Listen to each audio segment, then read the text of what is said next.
The night I found my driveway chained shut, I thought it was a cruel prank. By morning, the Homeowners Association claimed it was community safety. They didn't know my property held the only road out of the neighborhood, or that I wasn't about to surrender it. Each hour, their lock stayed on my gate. Tempers rose, rumors spread, and the stakes climbed from petty fines to something far darker. Would a small-town HOA dare to trap an entire community just to break me, or would they learn whose name was on the deed first? When I first bought the cedar-sided cabin at the far edge of Willow Creek, it felt like a quiet promise. A single-lane bridge crossed a narrow river, leading to a cluster of homes hidden behind pine trees and morning mist. My plan was simple. Weekend escapes from the city, evenings spent with my dog on the porch, and no more traffic than the occasional kayak gliding under the bridge. The neighbors seemed friendly enough at first. Retirees waved from their golf carts. Kids zipped by on bikes, their laughter carrying over the water. The Homeowners Association sent a welcome packet with cheerful fonts and a list of community standards that read more like helpful reminders than demands. Keep lawns neat. No loud parties after 10. Maintain the rustic look of exteriors. Fair enough, I thought. I wasn't here to start trouble. I poured my savings and sweat into making the place mine. I stained the deck by hand, planted wildflowers along the driveway, and hung a small wooden sign with my family name near the bridge. Every weekend ended the same way, watching the sunset paint the river copper while the world beyond the pines disappeared. Still, little things hinted that harmony came with a price. The HOA president, Marjorie Blake, introduced herself during a Sunday stroll. Her smile never reached her eyes. "We like to keep Willow Creek consistent," she said, glancing at my freshly stained deck as though measuring it against an invisible standard. Later, I noticed a note tucked into my mailbox about approved color palettes for exterior woodwork. The deck stain I'd chosen wasn't on the list. Then there were the whispers about the bridge. My property deed included a right-of-way clause dating back decades, a legal quirk giving me partial control over the only road in or out of the neighborhood. Neighbors mentioned it casually, almost jokingly, but I sensed an undercurrent of curiosity, maybe even resentment. "You've basically got the keys to the kingdom," one said with a laugh that didn't sound entirely friendly. I brushed it off, believing we all wanted the same thing, a peaceful community. Yet each month the HOA newsletter grew more.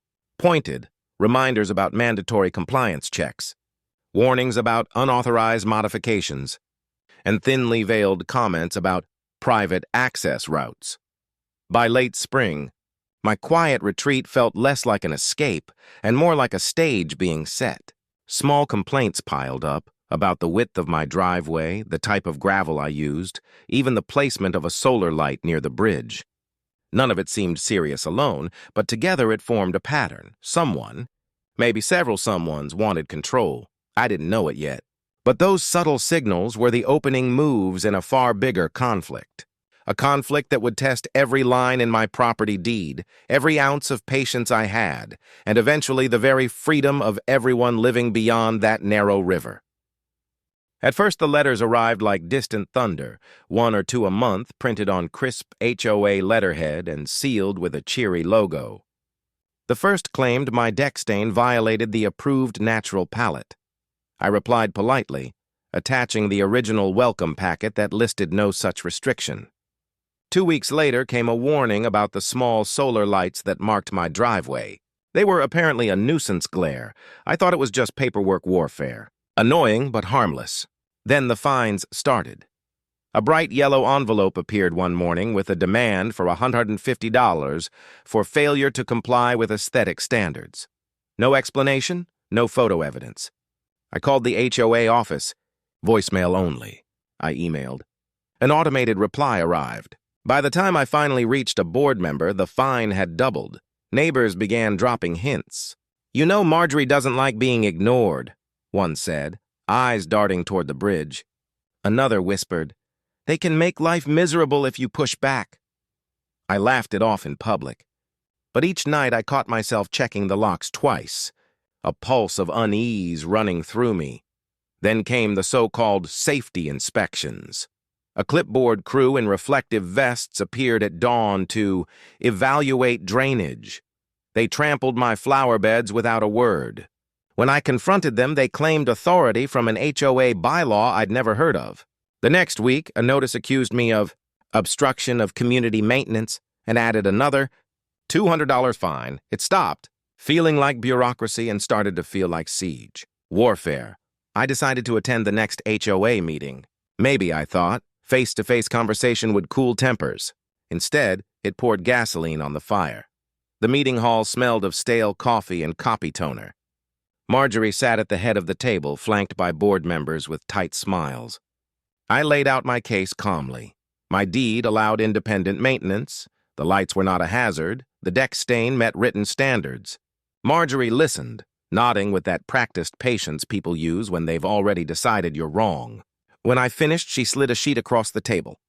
"This," she said, tapping the paper, "is a proposed amendment to the bylaws requiring unified access control for all roads and bridges." My stomach dropped.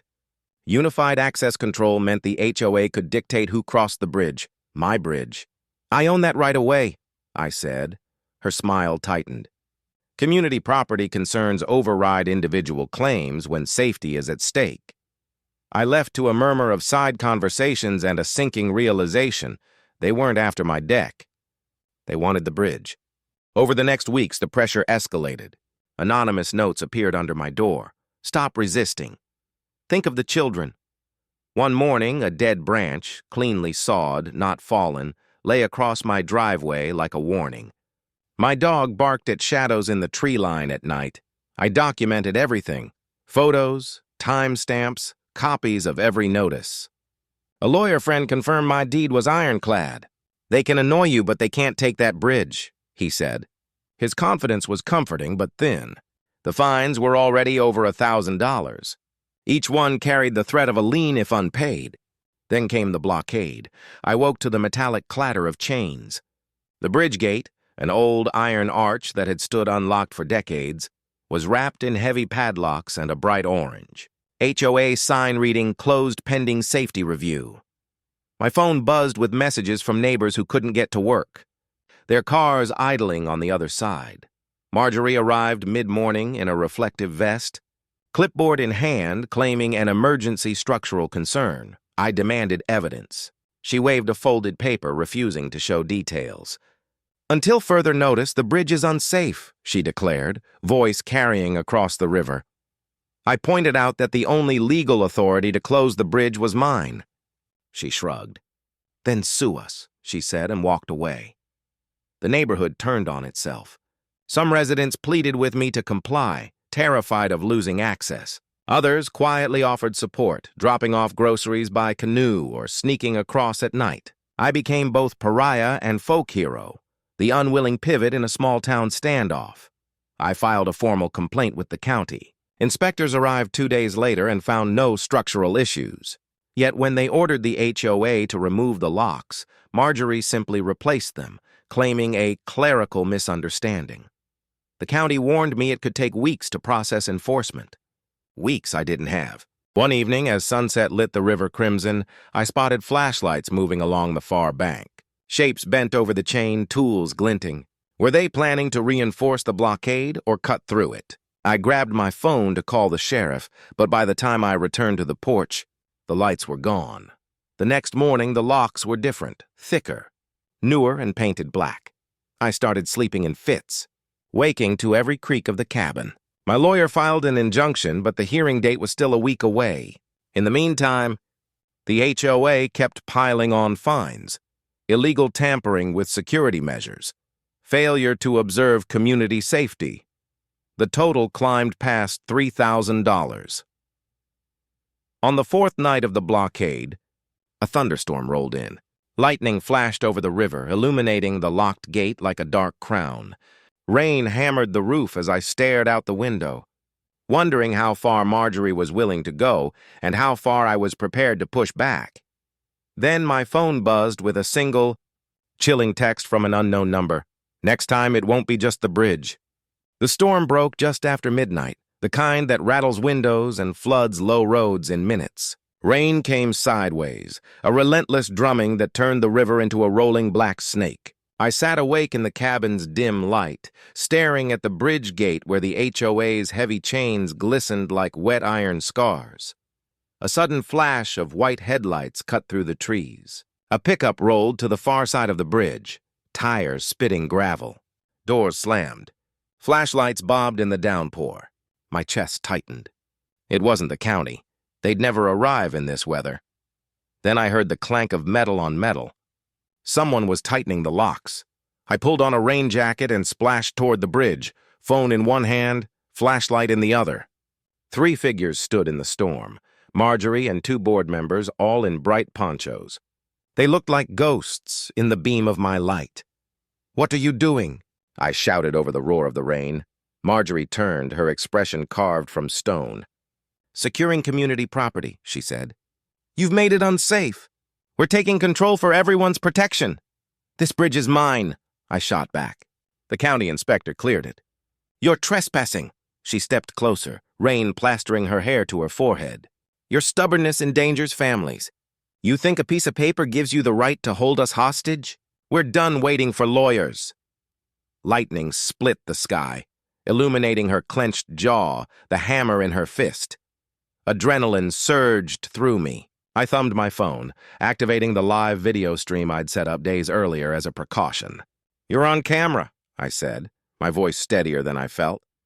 "This is illegal." For a moment, no one moved.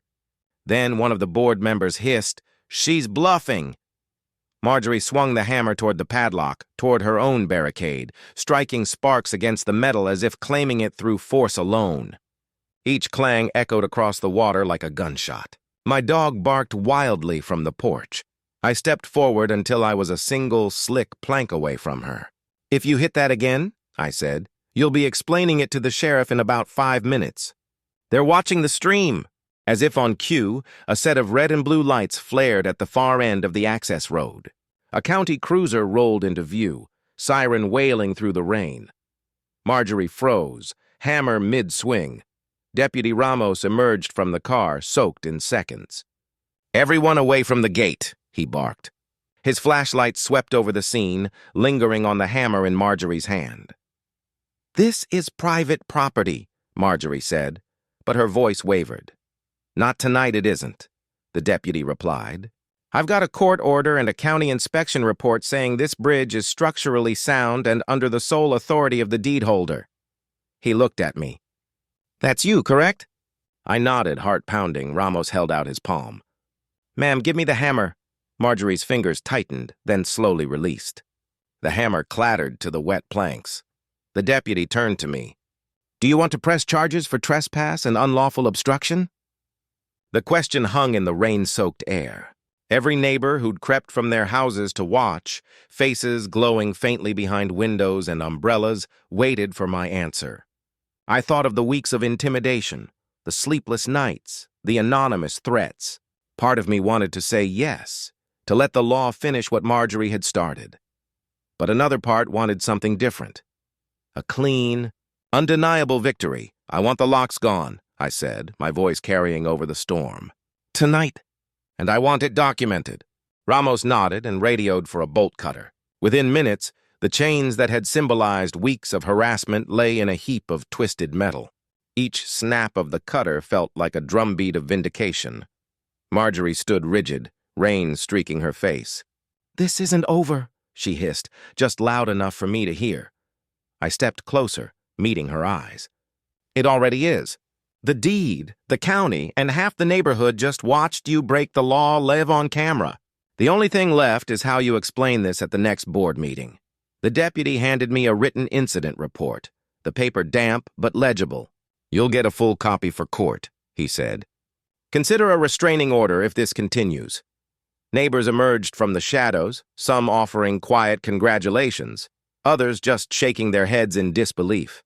A few had recorded everything on their phones, the glow of their screens reflecting the chaos Marjorie had created. As the cruiser pulled away with the confiscated hammer and the storm began to ease, Marjorie retreated to her car. For a fleeting second, our eyes met through the rain-smeared glass. I expected anger, maybe even hatred. What I saw instead was something closer to fear.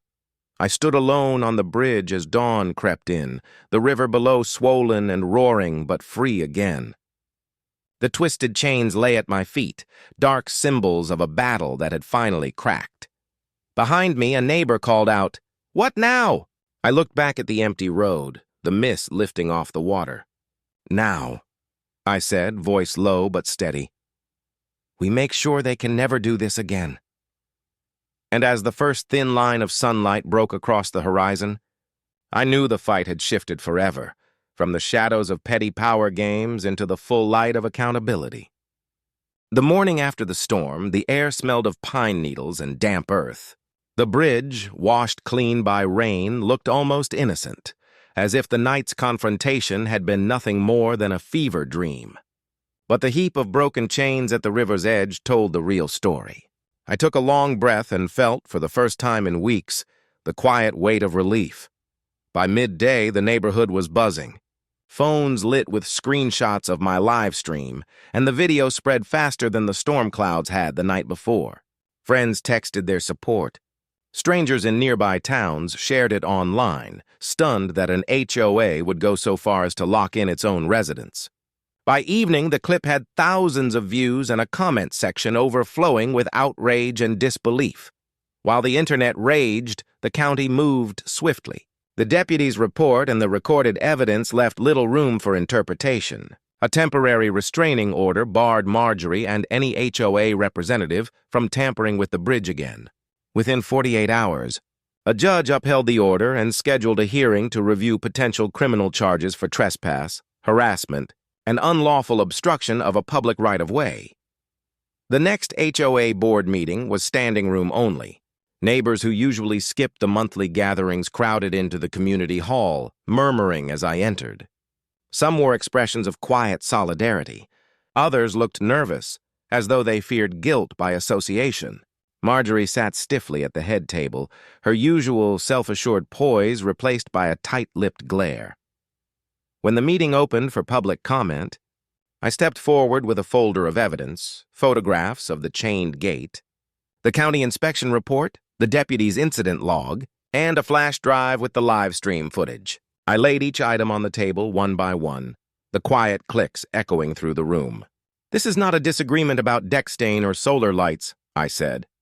"This is about an HOA that believed it could override private property rights, endanger residents, and intimidate anyone who stood in its way."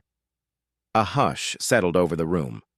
For a moment, even the fluorescent lights seemed to hum more softly. Neighbors began speaking up. People I'd barely exchanged pleasantries with now recounted their own grievances. Unexplained fines, veiled threats, sudden rule changes announced without votes. One elderly couple revealed they'd paid thousands in penalties for a garden shed that supposedly violated height restrictions, despite older sheds standing unchanged across the neighborhood. The tide turned quickly. A motion was raised for a vote of no confidence in the board's leadership. By the end of the evening, 3 members had resigned, including Marjorie, who left without a word while the motion carried almost unanimously. That night, I walked home across the unchained bridge under a canopy of stars. For the first time since buying the cabin, I felt the community breathe. No longer a cluster of wary houses, but neighbors who had found their voice. Legal consequences unfolded over the following months. The county pressed misdemeanor charges for unlawful obstruction against Marjorie and the 2 board members who had stood with her in the storm.